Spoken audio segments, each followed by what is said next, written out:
here at EPT Barcelona. They're not going to risk A Q&A with Daniel Negreanu. So you have kind of an advantage when they don't know who you are. You're the new guy. You know that these good players, they value their chips.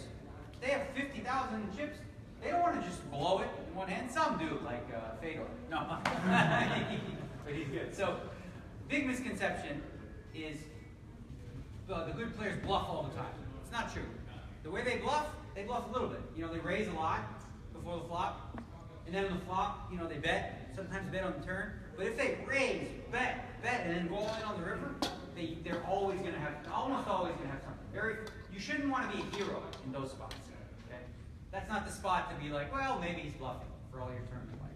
Chances are you'll be. So that's an important thing to think about when you're playing these tournaments. I just want to open it up for questions. If you have one, raise your hand and you can fire away. Anyone? Question? It is a Q&A after all. There you go. Do you still have butterflies in your stomach? What's that? Do you still have butterflies in your stomach when you enter the tournament? So do I still have butterflies in my stomach when I enter the tournament? I haven't for a long time from playing poker, but it does get fun when you get to the final table. And then, you know, you're in a big pot, like the main event last year when I came in 11th place. There was butterflies, there was bugs, there was bees, there was everything just jumping around. I was jumping, like definitely, because you can't do anything. I'm all in, and I'm just hoping the card doesn't come. And then I hit the ground, banged my head, and it definitely had butterflies and things then. But at this point, I'm a professional. I've been doing it a long time. But it's not a bad thing to have butterflies. I think it's good when you play these things to have a little bit of the scared, because it'll keep you sharp. You don't want to be too lax, like, who cares? A little bit goes a long way. You don't want to be like totally scared and get run over. Because you'll notice too, after you play like an hour or two, just poker, you know, they don't have this like, you know, they don't have you figured out nearly as much as you think you do. That's mostly you just being in your own head. Like that. Anyone else? I had a question for the online poker. So the you know, before Black Friday we could play against the Europeans like in California. I was talking to Ari Engel. I don't know. Yeah, what's up, Ari? Yeah. And basically, you know, he suggested like on Twitter he was saying, I don't know, you know, I know you're a sponsor, but he's saying like poker stars he's like holding up legislation because I don't know, like the Indian tribes are trying to make a law. So your question is, when are we going to get poker back in California? So because I've been playing in Europe this summer and I love, you know, being able to. It's great that these PTs are great because they're in the great cities. You don't have to go to Vegas. LA is horrible. I hear you. I live in Santa Barbara. I got you. So basically, he was asking. One question: the odds of it coming back, and then if like the legislation says we don't want poker stars for like 5 years, would poker stars? I don't know if you're not management, but would they accept that? You know. Okay, it's a very, very complicated question. It doesn't relate to most of you guys because most of you are not from America, right? Okay, he is, so I'll answer his question. But we're working on it. So, you know, regulation happens. We have regulation here in Spain. We have regulation in a lot of these different European countries. And we're also working on America. We have regulation already in New Jersey. We're working on bills in Pennsylvania, New York, and we're also working in California. Now, these things are tricky. It's a little bit of a tug-of-war thing, you know. Some people want this, other people want this, and everyone's going to kind of fight, and we'll see, you know, how it ends up in the end. But I can guarantee you one thing. Poker Stars is all for. It is regulation. If you guys have any questions, send them to me and I'll ask Daniel for you. Definitely not. They're working. And they have anyone else to get regulations in the United States. Any questions? You won a lot of tournaments and a lot of money, and you still have a goal, a target in life to, I don't know, win the main event at the WSOP or something like that? So you're not playing here, right?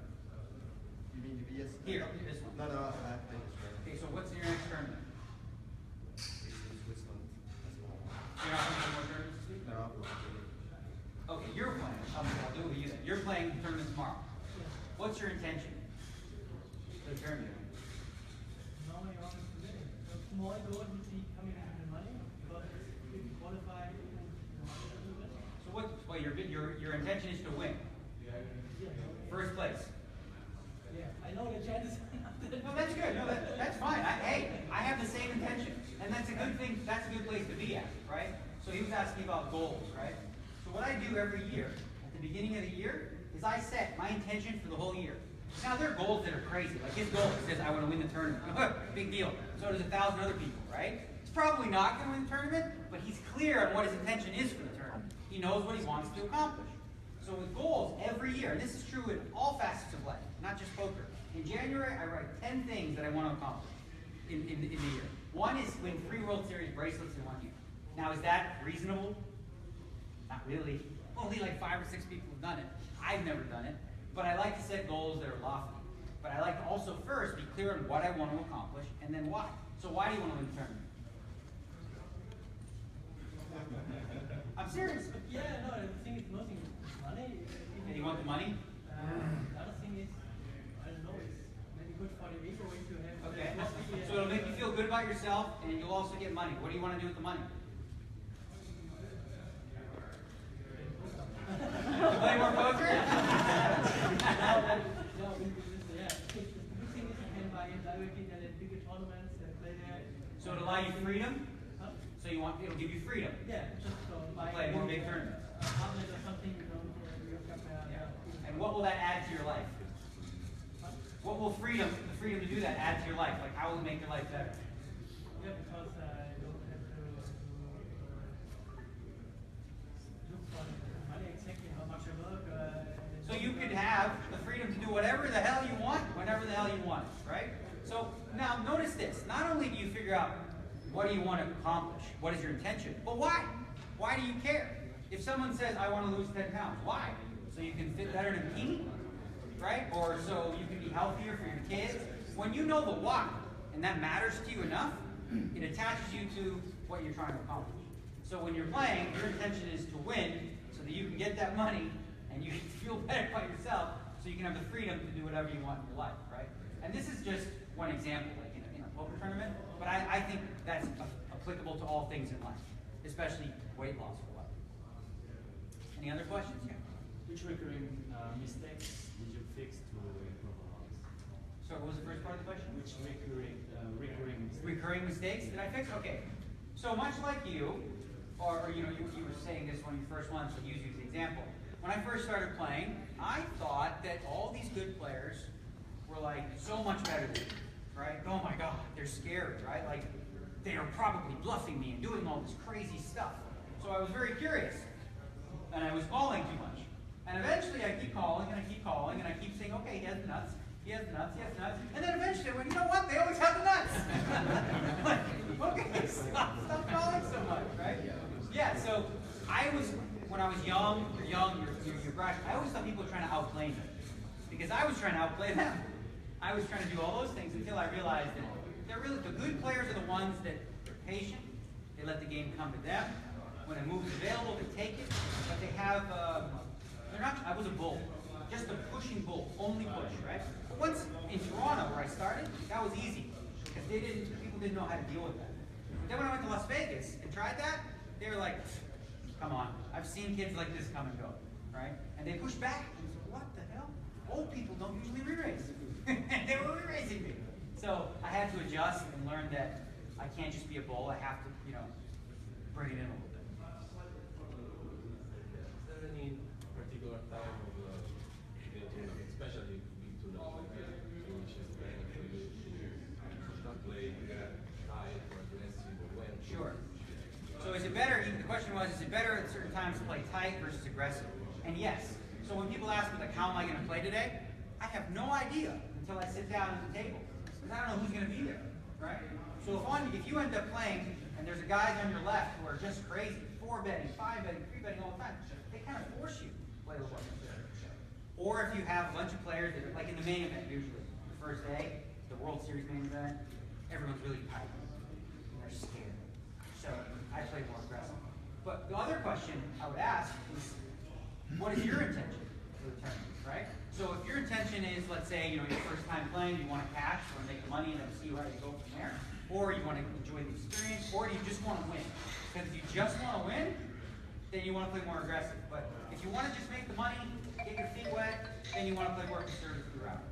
The most important part of the tournament, where you want to be really mindful, whether you're aggressive or passive, is near the money, right? So if you have a big stack when you're near the money, you should open up a little bit. You should start stealing blinds more because people are, waiting. But if you're one of the short stacks, you should be one of those guys.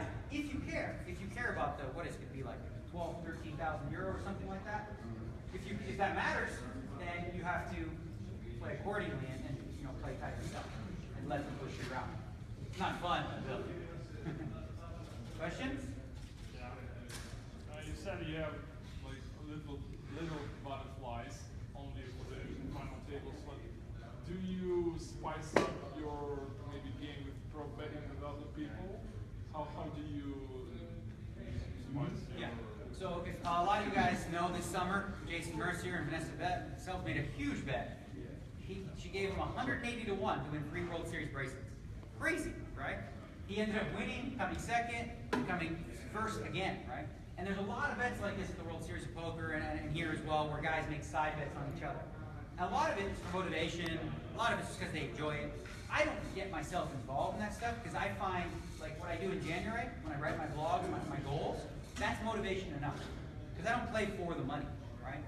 And I think it's dangerous, whatever you do, whatever you choose to do in life, whether it's play poker or not, if you're only chasing money for the sake of money, or if you only want to be a movie star so you can be famous, and you don't actually love it, you don't love doing it, the chances of you being successful are very slim, right? So I don't play this game now to make money, and I don't make the prop bets with other people because I think it's good EV. A lot of guys do. It's like a business. You just don't need all the motivation because you just know this game. That's enough. I motivate myself. I'm my worst critic. I'm the one that puts the most... people could put pressure on me, but I put way more pressure on myself. And I don't need the extra side bets. But for a lot of guys, let's say, for example, it's a smaller tournament. You know, during this festival, we have 2 weeks. Sometimes you have 10Ks, 50Ks, big tournaments, right? Well, maybe a couple guys, they want to play a small tournament, but it's very small for their bankroll, so they make bets with other guys. Okay, let's bet. Who gets further? And they do what's called last call. And for that, you know, it makes sense for them. I just think it's not my thing. Maddie Spittles would like to know. Who? Maddie Spittles. Hi, Maddie Spittles. Hi. There's a lot of Is this questions, but Periscope? we're just gonna start here. Okay. Are you looking to ever write a book about your lifestyle and also about poker? Everyone really enjoys listening to you, and I think this book would do well. Why, thank you so much. It's a good idea. And that's, I thought about something along those lines. What I have started, well, whatever, I'll talk to you. Yeah, get it. What I have started was a podcast recently, which is an opportunity to talk to some industry leaders about poker and stuff like that. And I tend to branch out and do other things. But not a book, but there was a documentary about my life called Kid Poker, which you can find on Netflix if you are an English-speaking country. So check that out on Netflix, and it'll give you sort of a glimpse into a lot about my family, actually, a lot more than you'd think. And where can they find your podcast? my podcast, you go to Full Contact Poker. FullContactPoker.com, it's on there. And then it's like a weird thing to check in on iTunes. So I think it's like Poker FCP, which is confusing. But we'll fix that. I don't know. My people got to fix that. Copy, FCP Poker. Got it. All right. Yeah. I played the smaller, like 440 tournament this week, the most cup, and I found out that I got 3-bet very often. How often do you 4-bet out of position? Me? Yes. Almost never. Like, I don't, but that's part of my style. I have a very small ball style, right? A lot of guys like to do the 3-bet, 4-bet, 5-bet thing. It's not how I do it. And in the high rollers, in the bigger players, they don't do it much either.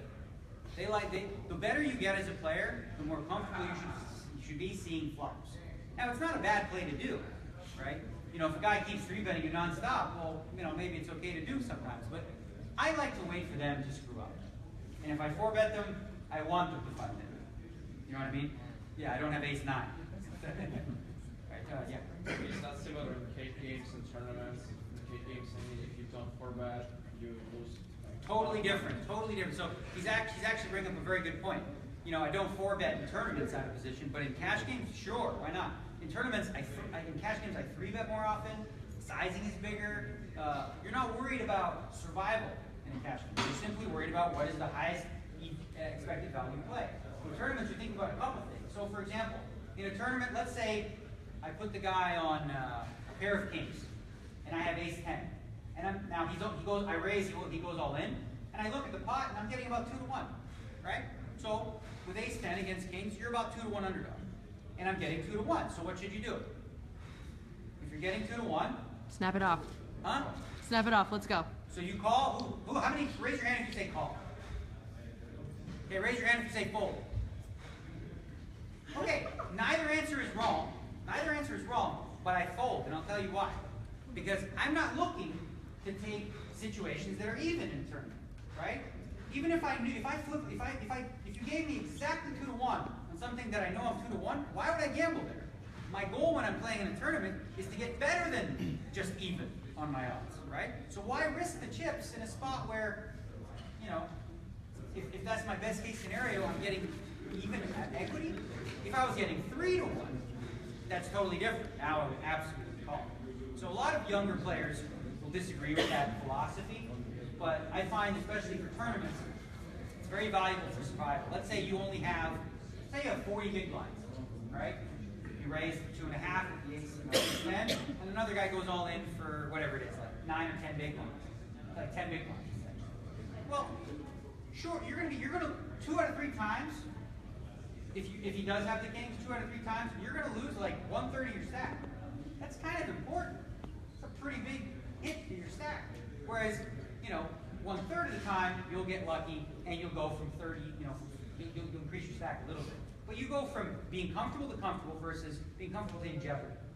Taking a spot that you don't need to take. So overall, in situations like that, I err towards caution as a cat in the tournament. In the cash game, it's not even a consideration. Yeah. You have one? I read 2 books allegedly by you. Was it you or was it an imposter? What's that? Was it actually you that wrote those books? Well, or it something? depends what books. What did you read? Hold'em Wisdom for Advanced players. Correct? and more Hold'em Wisdom. That's correct. That's me. Yeah, that was a book. I wrote a couple books. There were 3 of them. 2 of them were basically columns that I'd written. We put together in a book, and the 3rd one was more of the big chunky one. And you know, a lot of people ask me about the books, like, is the information still relevant today? Because the game's evolved, right? I think absolutely. I mean, obviously you take things with a grain of salt. What you'll notice with poker is there's ebbs and flows. Like right around 2010, 2011, everybody was like, I'm going to war. You know, it was like, you 2-bet, you 3-bet me? I 4-bet you. Oh yeah? I 5-bet you. Oh yeah? I 6-bet you. Oh yeah? I 7-bet you. What do you have? King 5. What do you got? King 7. What kind of poker was that? Now, most of those guys are either working in a restaurant or they got better, right? And now we've noticed people have come back to, you know, normal terms. But you'll always see that. So if the game gets to a point where people are playing too conservative, be more aggressive. If the game's getting too aggressive, you know, you always want to be against the grain. For the 20% of the field thoughts, I got Daniel, and it'll be on the Poker News podcast that'll come out on Thursday. So the question is, when I play higher blind tournaments, do I swap players? Occasionally I'll do, like, you know, say I have a friend like Vanessa Self. She's in the tournament playing the 100K. So you want to swap 2%? Say sure. You know, with friends I'll do that. Not for any monetary reason. Not because you know, I don't want to put up all the bankroll. But it's kind of fun to have a little root for your friend. And it's also fun to make your friend money. Because if you make your friend money, it means you made a lot more money. So it's typical though in the higher buy-in tournaments where you see like the 100Ks, you see like whatever it was. Usually there's like 50, 60 players. Most of those players don't have 100%, right? It's a lot of money. With all the EPTs that we have, 100Ks, 50Ks, and all that kind of stuff, you need a lot of money to sustain, you know, a bankroll big enough to do that. So the businessmen, they'll often put up most of their money. I do too. But a lot of the other guys, they will sell pieces to friends and other people back. Isn't there a conflict of interest if a player like getting part of each other? Because like they make money if the other guy survives against like some other player, they don't share. Sure. So he's asking the question. It's an important question too. So if like I have a piece of him and we're in a pot together and I've got 3% of him, like could that affect the way that I play against him, right? And that's why I think it's really important that with this kind of piece sharing, it sticks to like 2-3%. Because it'd be really foolish for you to play differently for only 2-3%. Now, if you had 50% of me and I had 50% of you, that's shady business. The good news, especially in the high rollers, is we all know each other for the most part. And if you see something fishy, the smartest people in the room are in those games. So they'll know, right?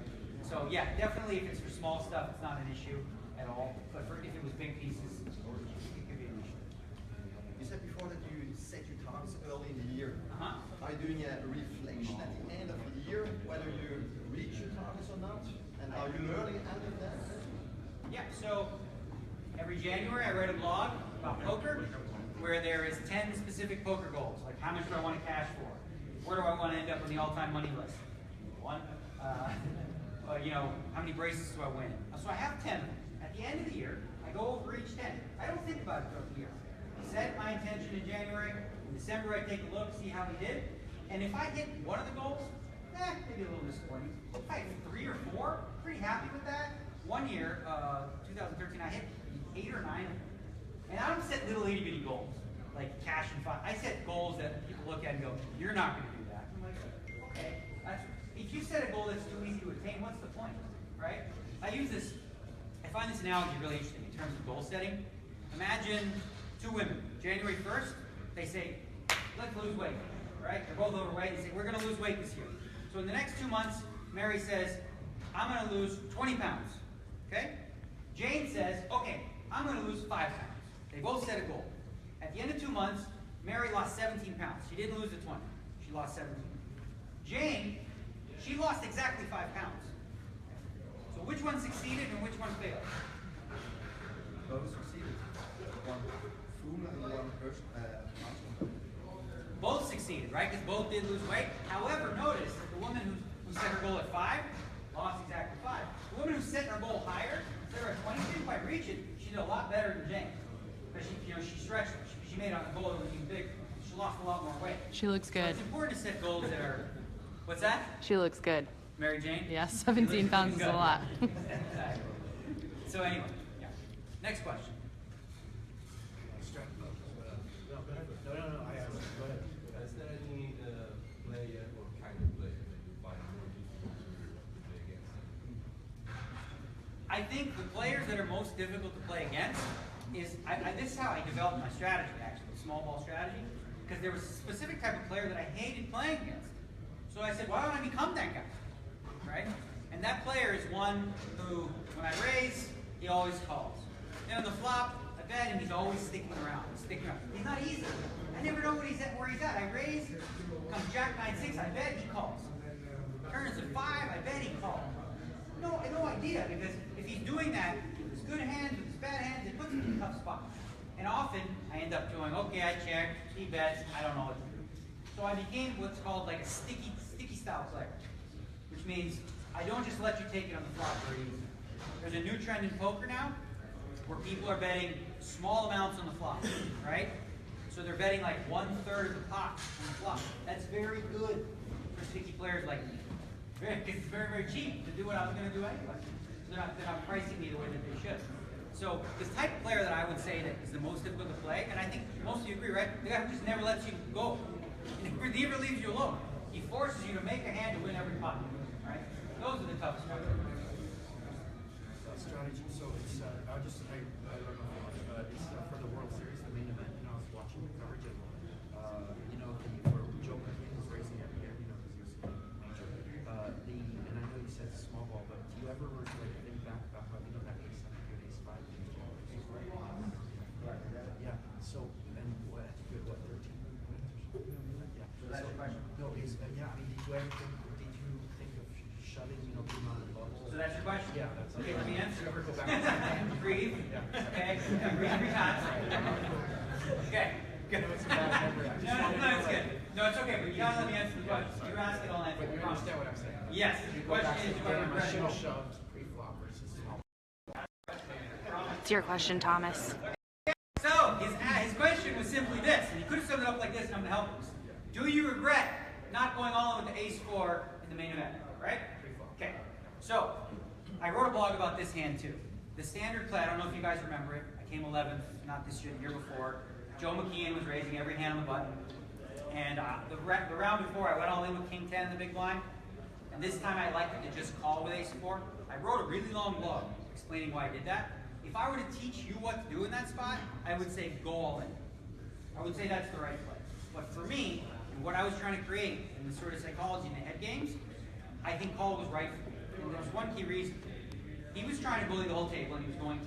Now, if he knows that when I call him in the big blind, and I wanted to see flop from the big blind, if he knows that every time I do that, I don't have an ace, it's going to be very easy for him to play against me. So if I just call with my ace-4 there, and it comes ace-9-6, I check, he's betting, for sure. When do I have an ace? And if I call him, he's probably going to bet again. because he thinks I don't have an ace. He thinks maybe I have a 9 or a 4, so he's going to try to bluff me. So the way that I looked at it from a value perspective, and my goal was to win the tournament, not just cash, I said, let's take the risk here and just call, hope to catch the ace, and then get more value. And I did. I got it in. He had a draw. I got there. If I would have won that hand, I'd be in 3rd or 4th going into final table. So as the result came, and I saw that I ended up losing, I wish I could have changed it, but you can't be results right. Yeah, but you went in with an ace 3, the big one for 1 drop, and then you lost. Oh, that was different. Yeah. Okay, so you rarely play online. What's the reason? You don't enjoy the online games, or there is no action for your sakes, or you think you are not good for some high-stakes action online? Okay, I love playing online poker. I find it really fun, really convenient, and just really easy to do. And that's one of the reasons why myself and Jason and other people at PokerStars are fighting to get online poker back in the United States. The reason I don't play as much is because I live in Las Vegas, right? And also while I'm here, because of the way that the regulated markets are, it's got the, Spain has their own ecosystem, which I can't play here either. So there's only when I go back to Canada, I'll play W Coop, I'll play Scoop, and anytime I go to New Jersey, I can play there now. But the main reason I don't play is simply because of where I live. And if I did live in a place that had online poker, I'd be playing a lot more. Is there any opportunity for the what should happen? Sorry? So the question is there an opportunity for another poker boom? Now I think it's important to remember when the poker boom happened, it was new, right? It was this new thing, and everybody was getting into it, and it was kind of a craze. So I think expecting something exactly like that is maybe unlikely. But what could happen is I think it's related to legislation in America. If the doors open again in California and the rest of the country, that opens up a whole new wide player. There's also other markets like China and other areas of the world that haven't been involved in poker. That plus also Twitch. You guys watch poker on Twitch ever? Jason Somerville, he's always on there Twitch. So I think Twitch is bringing a lot of new players into the game. And Jason, if you want to learn how to play poker well, it's totally free. Anytime he's playing, you just go in, you watch. He's very entertaining. He explains it in a way that you'll understand. Not like, so I had a double belly buster with 22 BBs effective, and I was like, gut shit. I'm like, what? He speaks English, right? Which is important. So I think that's one potential. A lot of young gamers getting involved, but yeah, nothing like what we had before. I have a question about the rules EBT. Okay. Stephen, if you take a look back earlier, Daniel answered that earlier. It was his WSOP main event. In position, knowing that person bluffs, then he just knocks. And well, I mean, if I'm sitting out of position and they call just to catch the bluff, I have to show my cards first, and I know what they paid for. Okay, so poker since 1970 something, it's always been that way. Okay, it's always been that way, where the person left of the button shows first. It's always been that way. Only for a few years here in Europe did you guys screw it up. No, really. It's a system that makes a lot more sense. And the rule she's talking about is on the river. If it goes check, check, who shows first, right? Now, they had a rule for a while called the last aggressor rule. It was really stupid. Really, really stupid.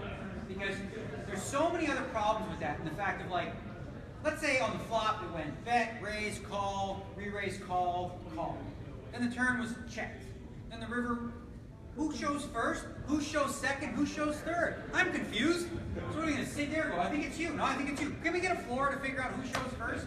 It's complicated for no reason, right? It's very, very simple. It's just left, the first player left the button, show him up, right? This idea that it's unfair, it's not unfair because everybody's out of position an equal amount of time, right?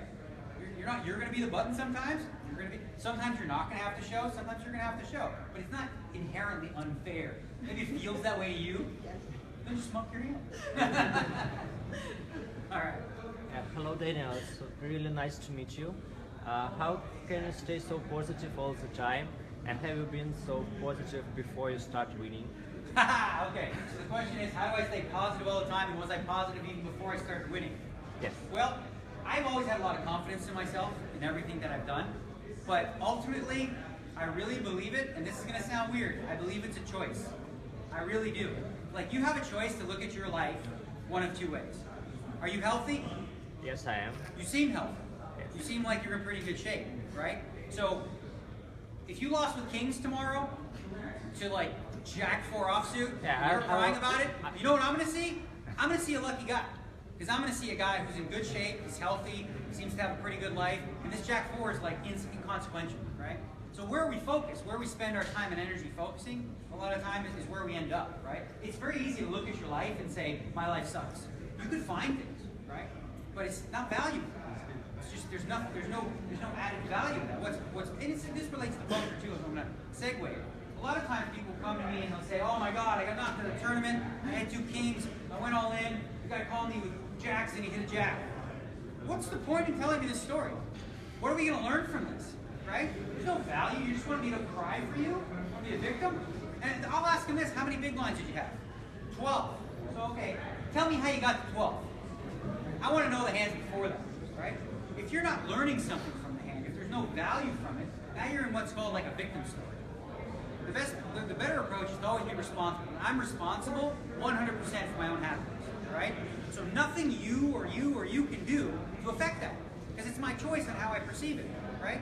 The event of you losing a hand, that's a neutral event. It could either be something you see as you're happy about, indifferent to, sad about. That's your choice, not the event. None of that stuff does that to you. It's your own choice. So I live my life knowing that if I want to be happy, I can choose it, no matter how dire the circumstances. So whatever makes you feel Now to say, we want to know this. just because that's true doesn't mean that I don't get upset. Oh, I get pissed off all the time. I get mad, but then I can shift out of it and go, okay, I'm being a jerk, I'm being a dummy, so let's stop being that. So what things that tilt me, injustice, or things that I think are wrong, like I come from, I'm sometimes righteous myself, and I think I know I want to be right, and if other people are telling me I'm wrong, I'm like, no, you're wrong.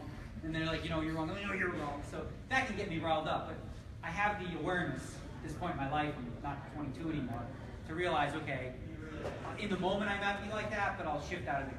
Nothing connected to poker makes you No, poker doesn't make me feel like I focus. The only thing that would upset me in poker is when I make a mistake.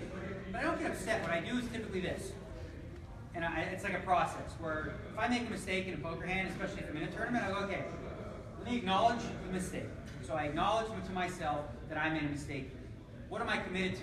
But I'm committed now to being more focused, taking that extra second, making sure I don't make the same mistake again. Make sure that I do better the next time, right? And then I'm done with it. Let it go. But I don't spend any time and energy on is like, I can't believe I just lost to 9 deuce offsuit. There's just no value in that. All I can focus on is how I react to what's going on and how I play going forward. So if people are telling you bad beat stories, tell them to shut up immediately. Like, unless they're just, like, it's really good to talk to your friends about poker and, like, share strategy, and that's a great way to learn how to play. But if all it is like, oh my god, I'm so unlucky, okay. If you believe you're unlucky, guess what? You are. You will be. Because you'll see every situation and find how unlucky you are.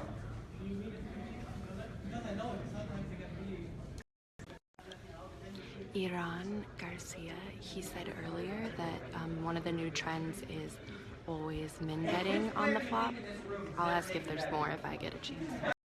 Raise your hand if you've never taken a bad beat, right? It's just, once you realize that it happens to everybody, that's part of the game. Bad beats karma. Well, no, bad beats are going to happen. The best players are the ones who are able to handle it, realize it. Like, if you get a pair of aces against a pair of sevens, how often do you think you're going to win? Does anyone know? 80%. 80%. So that means 20% of the time, 1 out of 5, you're going to lose that hand, right? And guess what your mind's going to think? I always lose with aces when it happens. It's like, no, you're going to lose 2 out of 10 times. 20 out of 100. So our brains, unfortunately, remember the pain more. Once you can separate yourself from that and realize that it'll all even out, focus on, did you do the right thing? Right? I got it all in with ace against sevens. Good boy. That's it. Anyway. You remember the hand with just on the side? Yes, pocket 6 against pocket 5. And you say, why I have always to flop the nuts, Yeah. and you were on tilt. I was. He's talking about high-stakes poker. See, high-stakes poker was many years ago, and what people don't realize with that show was, because you see it once a week, it was on TV. But it was 8-hour day. And I took like a whole bunch of bad beats, and everybody had the limit, you know? And then when I lost that hand, you're talking about flop the set against the set, and you made quads on me, 6 against 5, I lost $500,000 on the hand. Yeah, I was a little pissed off. No, I was playing recently with Gus Hansen, Phil Ivey, Patrick Antonius, a lot of the guys you guys remember on TV in Las Vegas. They're all still playing, and they didn't seem broke to me. They were gambling pretty high. You still play with them in Vegas? I just was playing with them a couple weeks ago. So, Ian, what would you have here to improve the most when you was not in the video? Okay. The question is, what helped me learn? What helped me in my career, and how did I learn to play better? And obviously the biggest thing, there's no substitute for, was playing. Actually getting experience playing. Today, you have the added benefit. Like if I was going to do it now, we'll do it differently. Because now there's so much information. You have books. You have Jason Somerville on Twitch giving you free information every day to learn how to play better, right? You have like training sites. You have coaching. You can play online, right? When I grew up, they didn't have online poker. So there was no way to test my theories. I had to just play one table. Like now you can actually keep notes on what you're doing, and that's the biggest thing that I would do before online poker. I would remember a couple key hands and I'd write them down, and then I would analyze them, you know. And sometimes I would talk to my other friends who were also good and say, "What would you have done?" So 4 of the guys that I played were my good friends growing up. It was Phil Ivey, John Juanda, Alan Cunningham, and myself. We were the only young guys in poker at the time, and we would play. Then we'd go to dinner, and John would say, "How would you play this hand?" We'd this. Phil Ivey would say, "How would you play this hand?" I would say, we would all share a hand. And then Alan would tell us the right answer because he knew all the right answers. He really did. He taught us all. But that's one of the best ways to learn is to get, put together a group of people that you trust, learn from other people like Jason. There's no reason that you have to do it alone anymore. It's not like the way I, had to do it back then. I have a strange question about kind of compassion. You look like a positive person, and you know a lot of people you play with. Probably you are friendly with a lot of people, and sometimes you play cash and win pots from people you know that probably are having hard times. Don't you have this confusion a little bit, like taking money from people who you know are looking for beggars or Sure. So the question is, when I'm playing poker against people that I know are not doing so well in their life, does it make me feel bad at all? And the simple answer is no. Because see, when you play poker, you have to have a mentality where you're playing to win, and you take advantage of every aspect you know. So if I know a guy is going through a divorce, short on money, and he's been running bad, at the poker table, I'm going to destroy him or her, okay? After that, or before that, I might take that person aside, I might console them, I might give them advice, I might even loan them money. I may try to get them, I might tell them to stop playing because they're in a bad mindset. And I'll even tell them, I destroyed you because you're not all the way there. So the compassion I would show would be outside of the game. But if they choose to play, they enter the arena, I'm not the babysitter, I'm there to get them. But I'll tell you this, I don't like the idea of sitting in a $1 and $2 game with someone who looks like my grandmother who's taking her last $20 out. Like, I would probably feel really guilty about that. But in the high stakes games, you think I feel guilty beating Gus Hansen? Phil Ivey? They're all killers. I don't feel guilty at all. Not like that. You first, thank you.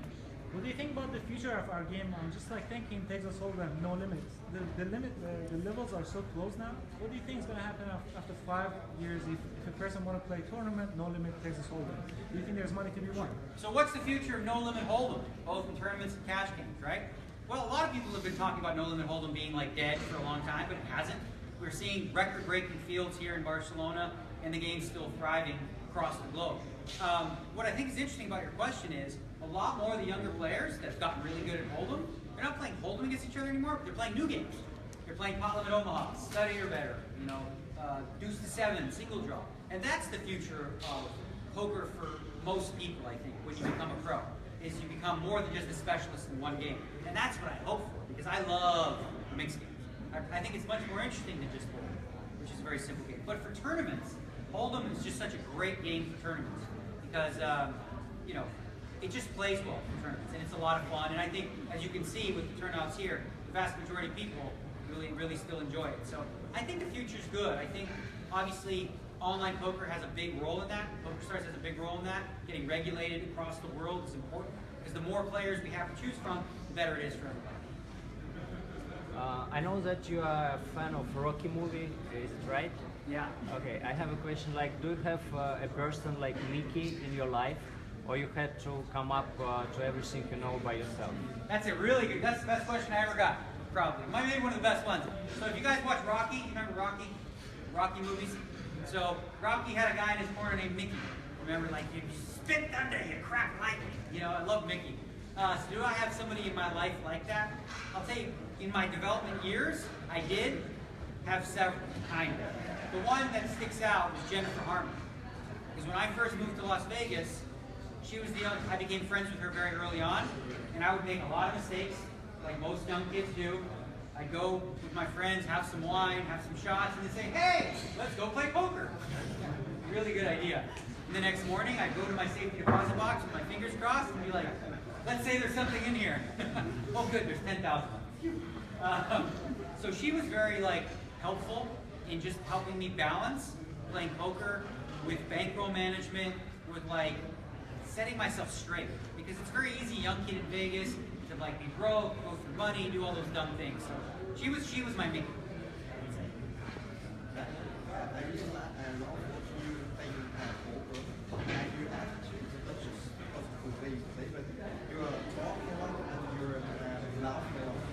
Is that to get information from the audience, or is that just your personality? So the question was, when I play poker, I talk a lot, I blah, blah, blah, blah, blah, blah, I'm smiling, I'm laughing. Is that just to get information from my opponents, or is that just who I am? And the answer is both. Both is true. I find it's more fun to have fun with people. I don't want to sit at the table and be quiet and bored and sit there for 45 seconds with sunglasses and check. I enjoy people. I like these guys. Oh, speaking of what tilts me, who asked me that before? You tilts me? I'll finish that in. What tilts me is this. I want to punch him in the face when they do this. Guy raised before the flop, big blind, 45 seconds, call. The flop is king, deuce, deuce. 45 seconds, check. Another guy, bet. 45 seconds, call. Another turn is a 4. What is he going to do? Check, right? Everybody knows he's going to check. Now he takes 45 seconds to check. I really want to punch him in the face. But anyway, sorry I got off track. It's not important. I hate it. I can't say it. So part of what I do is when I'm talking to people, the more you know about somebody, I think the more you'll know about how they play poker, right? So if I know that, for example, she's a lawyer, right? Now I find out she's a lawyer. I'm like, okay, I trusted her before, not anymore. Now I know she probably, for a living, she bends the truth, she twists the truth, just for her own narrative, so she's going to be a bluffing schemer more likely. Now if I find out, this guy, he's a Sunday school teacher, and he goes to church every Sunday, and he's a good, maybe he doesn't feel good about bluffing because he thinks it's lying. He doesn't want God to be upset with him. I don't know. So every little bit adds up, So that's part of why I get to know people, and also you learn how long you've been playing. Like when you play in the tournament, and people ask, is this your first one? Maybe you don't have to let them know that. You can play a little game called Fantasyland. It's not lying when you're playing poker. It's called bluffing. So you can lie. Okay, I won't tell. Hey, you don't have to give everybody all the real information, because pros like me are usually looking to exploit you. So everything you say can and will be used against you, right? So if you are on the bubble and you're like, oh my God, I really need this 10,000 so bad, what do you think that's going to do? They're going to all look at you and go, yeah, fresh meat, right? So keep it to yourself. Will you play charity tonight?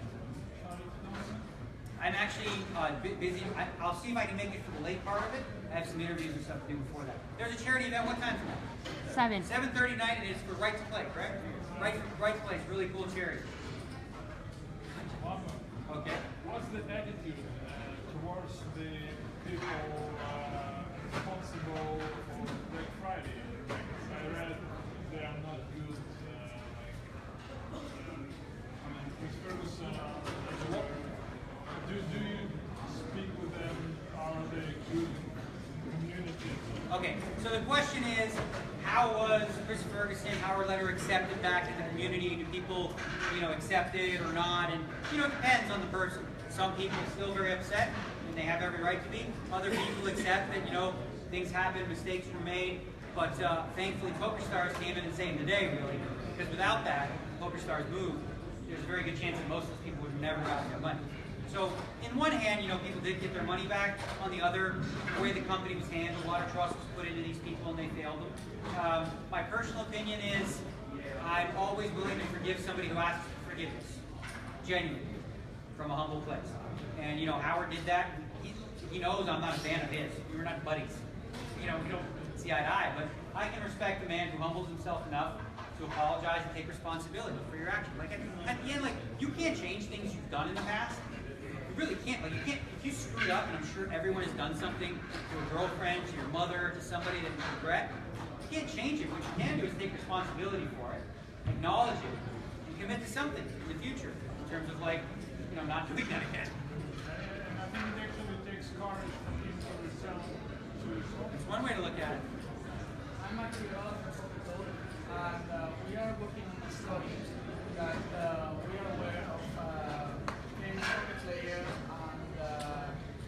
and casino owner that he made a private tournament here in Barcelona last year. Well, not while it was happening to the heart of it, and everything was on his own cost, and he lost a lot of money. And now he has a debt with the casino. I have no idea, but I've never heard of this story. I don't know. What's the question? The question is, what do you think about this kind of behavior of people who lose a lot of money playing poker, and then has debts with the same casino where he has arranged all the expenses, and then he refuses to pay his debt? Man, that's a messed up question. That's tough. Yeah, I don't really, that's a tough question to ask. It's like, I will answer it this way. If you owe people money, pay them. I'm just thinking that there's about 50 minutes left. I don't know if you guys want to keep through, or everyone's going to want to selfie and not run with you and what these guys want. How about we do two more? Two more and then done? If there is one from Sarah. Mr. Garcia would like to know, outside of the min bet, what other new trends are you noticing within the play of tournament players? Including, he wants to know, do you think that there's still a difference between the generation gaps, or is it mostly just about different play styles within different countries? Oh, wow. That's a loaded question. The question is the min bet the only cool thing in poker now? Is there differences in play styles between younger and older and countrywide? And I think that optimal play, whether you're older or younger, if you're successful, you're going to play a similar-ish style. Some people are a little more aggressive, and they do more 3-betting. But the one play that I mentioned earlier that's newish, that wasn't really done in the past, is the bet sizing on the flops and turns is much smaller. In the past, people would bet 2/3 of the pot, typically, so 67% on the flop and turn. Now, a lot of times people are betting 1/3, which opens up a lot of new strategy ideas, and it makes you, it forces you to be more of a sticky player. Which means, just because you have jacks and the flop comes king 7-4, doesn't mean you just fold. It's because, you have to hang in there for a little bit. So when you call on that flop on a king 7-4, the guy doesn't know what you have. He doesn't know if you have a king, a set, or jacks. So you have to also call with 3 kings, call with 3 jacks, call with some of your good hands the same way you would with your marginal hands. So that way they can't, make it so easy to beat you. Last one. How long and how much do you still improve your game? Studying? Sure. So the question was, how long and how much time do I spend improving my game now? I haven't been spending a lot of time actually working on my game. I did a course a few years ago where for a 3-month period I had a plan how I was going to get back on top, right? And part of that plan was 2 hours of watching poker on TV and dissecting it and watching what every player did, charting it, noting it. Talking to friends for 2 hours a week, playing about 4 to 8 hours. After that 3-month period, I made the final table of the EPT Grand Final, made the final WPT and won a bracelet, and I was #1 in the GPI within 3 months after doing that. So the point of that story is it's important to be focused on what you're doing and also to study. At this point, I focus more on my mental approach, preparing myself, what I call clear intention, being absolutely clear. Like this guy, he tries to book me for things sometimes, for interviews or whatever, and if it's day 2, in the middle, it's like, well, if you bust, There's no bust. I don't bust, right? I don't put that out there. I find that to be one of my edges is clear intention. I don't make plans for when I bust because I don't plan on busting. If I start saying, well, maybe we'll go to dinner Wednesday night, but Wednesday night is day 3 of the tournament. Well, how does that align with my intention? If my intention is to win the tournament, why am I making plans that are directly in contradiction to what I said I want to accomplish? If that's what I'm telling the universe I want to win, how can I make this dinner? Last question. So Yeah. the mental, what's the percentage of the mental for the game? The mental aspect of the game, the mental part, when you get to the highest level, when you guys are all playing in the 50K next year, right? When we see you in the 50K, it's all about this for the most part. When you're at a beginning stage and just learning, you got to learn how to play the game properly. So you got to study. And one of the best study tools, as I told you, is totally free. Watch Jason Somerville. You can even chat while he's playing and go, why did you do this? Why did you do that? And you'll learn. And it's free, right?